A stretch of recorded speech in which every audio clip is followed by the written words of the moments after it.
आगे राजकुमार जी रोज विधायक 84 से। सबको जय जोहार। इन बालिकाओं को थाना अधिकारी महोदय बुंदे जी की तरफ से 1000 रुपए प्रदान किए गए हैं। जोरदार तालियों से सर। सबसे पहले तो इस भारत देश के मूल मालिक आप सभी को विश्व आदिवासी दिवस की हार्दिक शुभकामनाएं, अभिनंदन।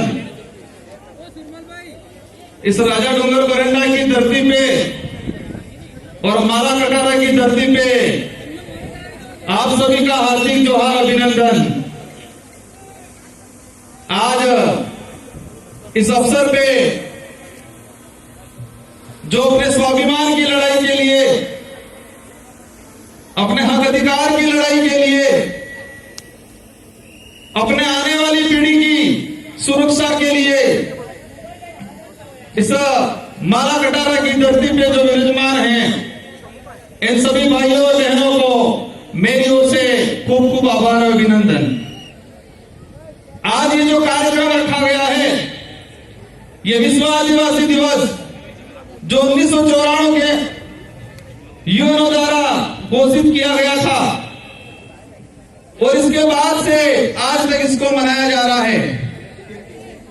कई बार छोटे छोटे स्तर पे मनाया गया और डूंगरपुर जिले में मध्य प्रदेश के क्षेत्र में ये आदिवासी परिवार की जो विचारधारा आई और इस विचारधारा के बाद पूरे आदिवासी समुदाय को जो अधिकारी बना हुआ था, कर्मचारी था, गरीब था, आम था, उसको भी विश्व आदिवासी दिवस को बारे में जानकारी मिली और पूरे जिले के अंदर, पूरे मध्य प्रदेश के अंदर ये विश्व आदिवासी दिवस मनाया जा रहा है।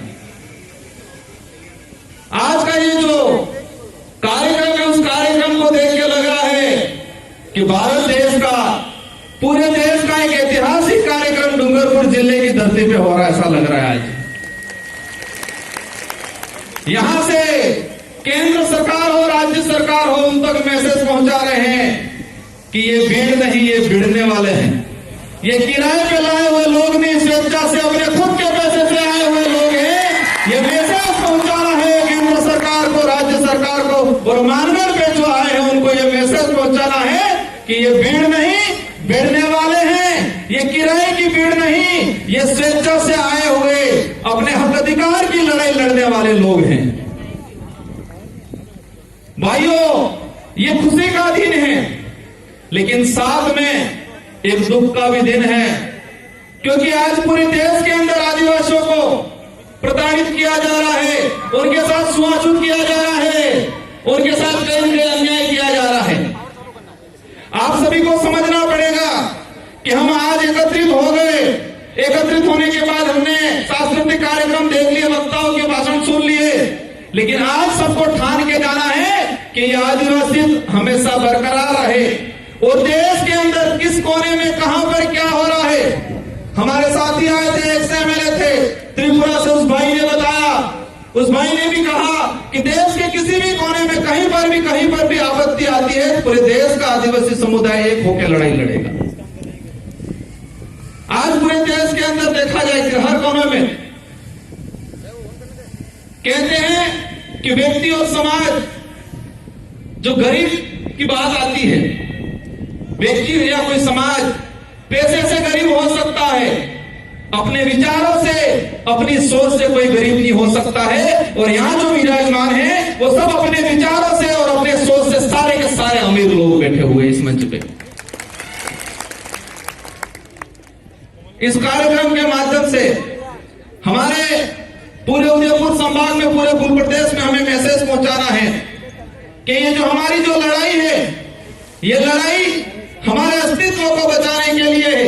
जो हमारा दबा कुचला जो इतिहास था, उस इतिहास को वापस उजागर करने की लड़ाई है। ये लड़ाई हमारी जो संस्कृति है, जो विलुप्त होती जा रही है, जो दूसरे लोगों के द्वारा हमारी संस्कृति पे जो अतिक्रमण किया जा रहा है। हम देखते जा रहे हैं हमारे पूर्वजों की जो विधा पद्धति थी, विवाह पद्धति थी, हर किसी पद्धति पे हमारी जो परंपरा संस्कृति थी, उस पर कलम चढ़ाने का कुछ लोगों के द्वारा काम किया जा रहा है। इस कार्यक्रम में अधिकतर युवा साथी हैं। इन युवा साथियों से आह्वान करना चाहूंगा कि आप देश का इतिहास उठा के देख लो।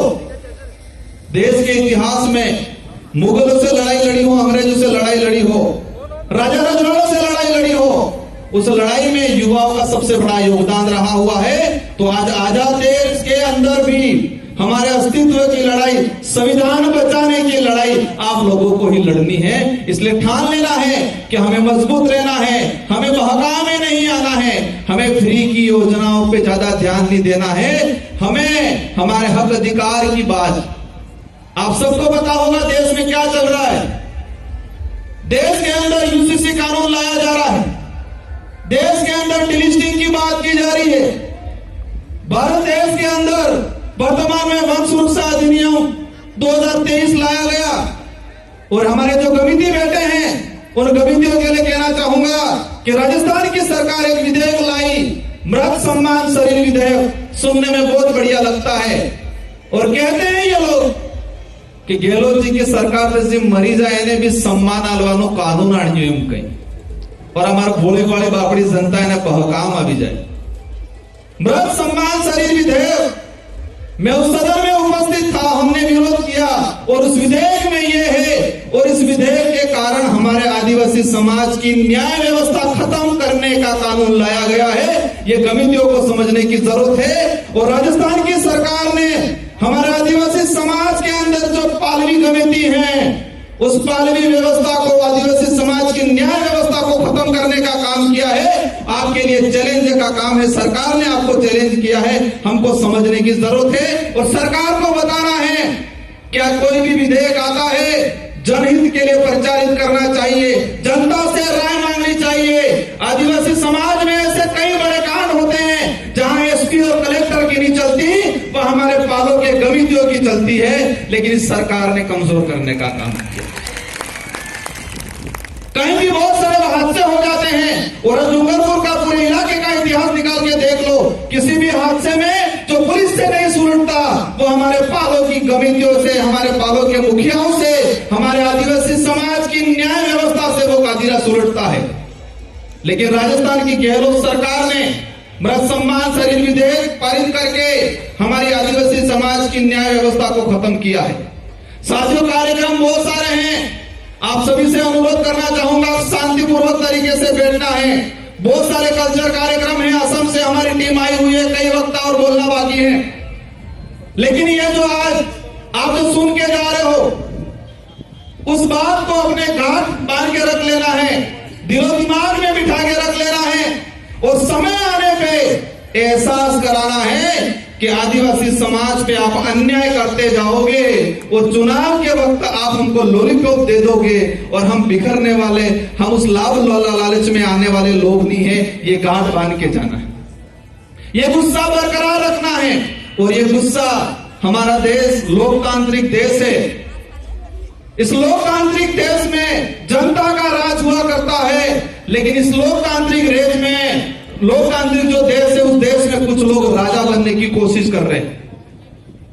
उनको एहसास कराना है कि लोकतंत्र की चाबी जनता के हाथ में है और समय आने पे उस चाबी को ऐसे लगाओ कि उनका ताला हमेशा के लिए जंग खा जाए और उनको पता चले कि नहीं, ये राजतंत्र नहीं, ये लोकतंत्र है। ये एहसास कराने की जरूरत है। भाइयों तथा बहनों, ये उनका वर्ड है, क्या है?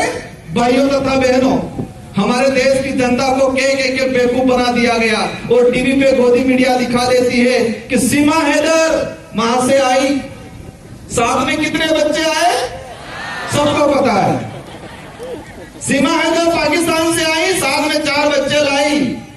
लेकिन इस गोदी मीडिया ने यूसीसी जो बिल है उससे आदिवासी समाज पे क्या असर पड़ेगा, एट्रोसिटी एक्ट पे क्या असर पड़ेगा, हमारा जो जमीन का अधिकार है उस पे क्या असर पड़ेगा, इस गोदी मीडिया ने दिखाया। ये गोदी मीडिया ये दिखाती है कि किसी का कुत्ता बीमार हो गया, उस कुत्ते को ये डॉक्टर इलाज कर रहा है, ये दिखाती है। गोदी मीडिया सीमा हैदर आई, उसके साथ 4 बच्चे आए, किस बच्चे का क्या नाम है वो दिखाती है। लेकिन देश के अंदर जो काले कानून बन रहे हैं, इस देश को खत्म करने के कानून बन रहे हैं, उस कानूनों के बारे में नहीं बताती है। और इस कानूनों के बारे में ये जो विचारधारा के, आदिवासी समाज की विचारधारा के जो लोग हैं, इस देश के जो सोशल एक्टिविस्ट हैं, जो स्वतंत्र पत्रकार हैं, वही बताते हैं। हमको समझना है, जानना है और आने वाले समय में उनको एहसास कराना है कि ये लोकतंत्र है, राजतंत्र नहीं। अंत में एक बात और संचालक महोदय जी का इशारा आ गया है। ये जो विश्व आदिवासी दिवस मनाया जा रहा है, इस विश्व आदिवासी दिवस की थीम है, ये जो आज जो मना रहे हैं उसकी एक थीम है, ये उन्होंने सेलेक्ट किया है, गाइडलाइन जो बनाई है कि आदिवासी समाज आत्मनिर्णय लेना सीखे, आत्मनिर्भर बने। और ये पूरे देश के अंदर हम एहसास करा रहे हैं कि यहां पर जो आए हैं वो आत्मनिर्णय लेके आए हैं, आत्मनिर्भर होके आए हैं। और मानगढ़ जो गए हैं वो परजीवी गए हैं, दूसरे के इशारे पे चलने वाले लोग गए हैं। और समय आने पे उनको भी एहसास होगा। अगर राजस्थान की सरकार राहुल जी ये विश्व आदिवासी दिवस मना रही है, मैं इस मंच के माध्यम से उनको कहना चाहूंगा, कम से कम ये जो विश्व आदिवासी दिवस है उस दिवस की थीम का तो ध्यान रखते आप लोग। इस दिवस की थीम क्या है, इस दिवस का उद्देश्य क्या है, अगर ये आपको पता होता तो राजनीतिक फायदा लेने के लिए वहां आदिवासियों को इकट्ठा करने का काम नहीं करते, उनको कर्ज भी नहीं बनाते। इन्हीं शब्दों के साथ आप सबको जय जोहार, जय आदिवासी, जय भील प्रदेश। बहुत बहुत धन्यवाद। एक तीर एक कमान। विधायक महोदय को